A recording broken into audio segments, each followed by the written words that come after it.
Magandang hapon mga manoy-manay. Ngayon po babalikan natin si tatay. Puntahan natin siya sa kanyang bahay. Tignan natin kung anong matutulong natin sa kanya kasama ang ating mga kagawad ko ha.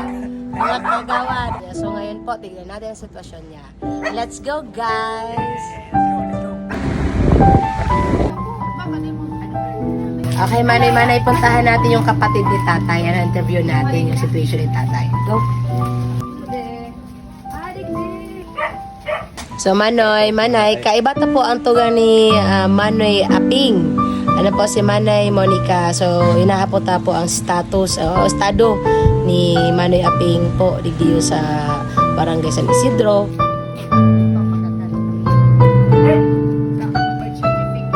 Ano siya? Healthy siya na nagpapadya. Ito po ang bahay ni Manoy Aping. Tignan natin yung loob. Pero may permiso po tayo doon sa kapatid ko. Pwede natin pasukin. Kasama niya ang mga manok. Actually po, ito po ang so dito lang po siya natutulog dyan sa maliit na sa kawayan at unan at wala din pong kumot. Kasama niya ang mga manok. Makikita siya may mga ng manok. At ito rin ang gamit niya. Kakaunting gamit at kung malinis pa ba ito?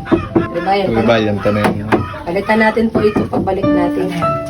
Ano kaya kung malinis ba ito? So ito ang kondisyon ni tatay. Iba din po daw ang CR niya. Nandyan ang CR niya. Walang pintuan. Tingnan natin ang sitwasyon na tatay. Ano po? So, tulungan natin. Guys, tulungan natin guys. Yes. So, lahat ng pangangailangan niya, bigyan po natin. Dahil din yan sa galing yung blessing po doon sa ating mga followers na nagpadala para po kay tatay. Sa ating mga followers po, thank you very much. Kayo po ay naging instrumento at kami din po ay naging instrumento para tulungan natin si tatay na 84 years old na.